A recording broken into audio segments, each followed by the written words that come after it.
Did you ever have a chance to meet Epstein? No, I did not know him. Okay. And with Epstein, you hear stories with him, with the people that went to the, what do you call us, the Epstein Island, right? Mm-hmm. What do you think happened there? And what do you think is going on right now? You're saying that one of the reasons why you don't believe Epstein's list is going to come out because some of them may have been Trump's friends. Well, not just Trump or the Clintons or anyone that's in office. But I will say the difference between the two entities, Diddy and Epstein, are you're talking about super, super powerful political figures internationally from, there's rumors of Trudeau, there's rumors of, these are presidents, premiers, prime ministers. These are very, very ex-presidents. So, and we're also, there's something to be said. So if I show you, let's say me, okay, and I'm, Tom Cruise size, I'm a huge A-list actor, and you show me having a gay relationship that's on film, me having sex with some other man. Now, again, as a leading man, is that going to be damaging the box office? Is that going to hurt my credentials? Is that going to say anything about the children that I had? And what's that going to do to me? But again, if you denied it and said that it didn't happen, then it comes out and they show videotape of it. I guarantee that thing sells off the chain. People want to see that. But that's way different than saying that you had sex with an underage boy or girl. That's illegal. Okay, so what happened on Epstein's Island, the things that are rumored to have there are underage girls, really young too, like 12, like young girls that are testifying now, I was there, I had sex with this. Those are illegal activities. And also America, even as wild as we can be here, and let's go to Vegas, with the wildest of the wild, they don't accept that behavior. That's going to be one that's going to be a tough one to outrun that bullet. So the Epstein stuff, I think, is far more serious than getting your freak on it with Diddy and doing the things that they did over there. Unless there's underage people involved in that. I think that's a different category. Do you know, without naming names, do you know specifically people that were on that island who are, who you spent time with or you knew in Hollywood? For sure. For sure. For sure. And have you heard vivid stories of what took place on that island? I have been with people that I have told me again. Like Hollywood isn't a place that people shoot their mouths off and tell things that aren't true. But I know people that have told me either secondhand or that they themselves had been there. And remember too, I don't think that everyone went there knowing what was going to happen. I think people went there going, oh, we're going to this great island. This guy Epstein's doing a movie or whatever. They get there and they go, oh, she's beautiful. Yeah, she's kind of interested in you. And I'm paraphrasing. She's kind of interested in you. If you want to go get a massage, well, she looks very young. And so if you had any conscience, you would say, yeah, no, I'm not doing that, or no, I'm married, or no, I'm, or whatever the reason was. Then when the girl gets in there, let's say you're even stupid enough to go in the room, and the girl goes, I'm 14. You should get up and walk out of the room. She might have been all dressed up, and you thought she was 20, and you thought you were going to have a fling. Once you found that out, because that's part of the allure of it, that you want to be with an underage girl or underage boy. Once you found that out, now if you stay in the room, you've asked for trouble, and you're about to get trouble because he had a camera hidden in the room, and he has all kinds of videos, supposedly, of those events. Now, what does that look like if that came out 8 years ago and Hillary Clinton's husband was involved? What does that look like if Donald Trump was involved? What does that look like if Tim Walz was? Again, you could shape the direction of a country based on having the wrong person in one of those videos. And I believe those types of influential people are involved in those, which is why you probably will never see them, because they will do everything. Look at when they raided Diddy's house. Do you ever see the footage of them walking out with the raid? They got like 2 boxes about this big. That was it. That was the whole raid, was to take those 2 boxes? Or was that whole raid to keep Sean Combs in the news because a lot of other stuff was going on at that time? Yeah, look, that was it. That was what you came with, National Guardsmen and SWAT guys with the 2 sons walking out with their hands up, and for that whole giant estate, which is like 4 homes. And I don't know, something doesn't match up about it. Something just doesn't match up about it. Partying, was it like as crazy and intense that you would imagine it to be? Was it pretty wild? Yeah, I mean, Cher's house, all these, Yeah, man, you walk into China Club and they've got, armed guys walking you in up to the VIP. They walk up to people who have all kinds of money. They've been spending money.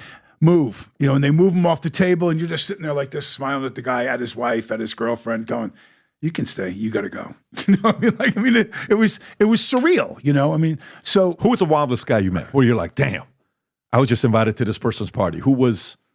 You know, I would always say, if I write the book, right? If I write the book, now you tell me this, you obviously probably know this more than I would. If I write the book and I say, so I go to the door in the hotel and I open the door and there's so-and-so and I name him. His name is Charlie. So I go to the door and I say, and Charlie is waiting me with, you know, the two girls and we end up going in the room and it's on for 3 straight days. No one sleeps, blah, blah. Now, if I don't say the guy's name and I say, and so another A-list actor or another guy or another, does that book sell the way it is if I say the guy's name? No. Of course not. Yeah.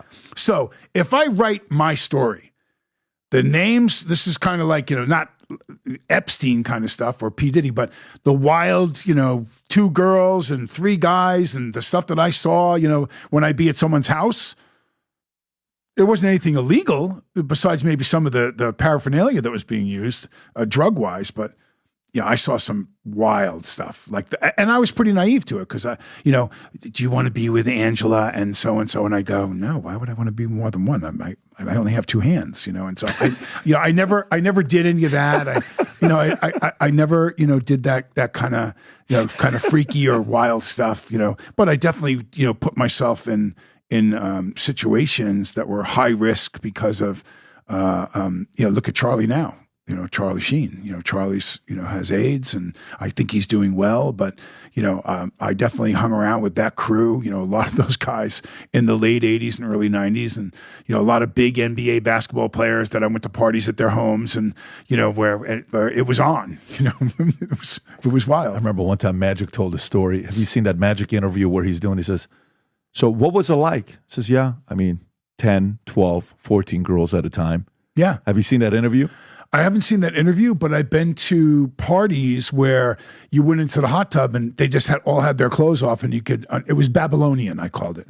You know, when you look at the stuff that they depicted that happened in Babylon and everything, fortunately for me, that just never did anything for me. Really? No, That's great. It never really did anything for me. Now, was I ever with, you know, one woman at a time? I never strayed the heterosexual line, you know, but I definitely was with women I didn't know very well, you know, and was in situations that I'm not proud of now. Yeah, and that's the interview. Obviously, we're not going to watch it. It's 18 minutes, but I've seen that interview. No, I mean, look, I lived in LA 26 years. When I got out of the Army and I'm 21, it was just, you know, but you know, when you're a celebrity in movies in the 80s in LA, you're going to all the main clubs, nightlife, the insanity. I can only imagine the stories. You're going to think I'm crazy when I tell you this, but the last 13 and a half years, I've been working on my first fiction book to write, ever. Fiction book to write. And while I finished this book, a year ago, I got the strangest phone call about one of the characters in the book where the guy wanted to meet with me and he read the book. And afterwards, it's like, wait a minute, am I the villain in the book? This is a story about a character named Asher, who is half Armenian, half Assyrian, whose father was involved in the Iranian Revolution, linked to Savak, working with the Shah, that they escape and he gets recruited to a secret society. Well, when you go to the secret society, it's been around for a couple thousand years. They've developed some of the craziest leaders of all time. And they test you. There's unique tests that they have at this society where they test to see your emotional mental toughness. One of the tests that they have is very rigorous. It's purely mental. Of course, there's a physical one, but one is mental and emotional. If you're Armenian, if you're Syrian, if you're Persian, this is a book you're going to be reading and saying, holy moly, this is the kind of stuff you talk about in here? Yes. If you're somebody that's fascinated by history, this is a book for you. Characters. There's a technology that this society, secret society, builds where you go into a vault. I won't spoil it for you. When you go down, they have a technology where you get to sit down and watch and have a 3-4 hour conversation with Tupac. You can set up a debate between Karl Marx and Ayn Rand. Karl Marx is in the book, who wrote Communist Manifesto. Ayn Rand, who wrote Atlas Shrugged, is in the book. Marilyn Monroe explains the concept of seduction and sex in the book. When you read the book, it's about development of the next leaders in the world and how they do it and how they've been doing it for many years. And it's also about how to prevent the end of civilization and how this organization goes about doing it. So, I've never written a parenting book before, but if I ever wrote a parenting book, this is the closest thing to it because it's all mindset, a lot of crazy stories, Again, 13 and a half years. Trust me, I told myself I will not publish this book until I sell my insurance company and I'm fully disconnected from it, where it's no longer my responsibility 100%. When you read this, if you're a creative person, if you like fiction books, if you enjoyed Atlas Shrugged, or if you enjoy Divergent, if you like books like that, I think you're gonna enjoy reading this book. It's the creative side. Business books is very easy. Here's how you do it. Here's how this how it works. This is very creative. If you haven't placed the order yet, now you can order it on Simon & Schuster, Amazon. I'm going to put the link up below somewhere here, maybe even in my profile. Go order the book and read it. I've never written a book where I can't wait to read your reviews to see what you think about this book. So I'm going on this wild journey, and we have some plans with this book here. If you support the things that I work on, I would appreciate you going to reading the book, order the book on Amazon, and then post a review. If you enjoyed this video, you want to watch more videos like this, click here. And if you want to watch the entire podcast,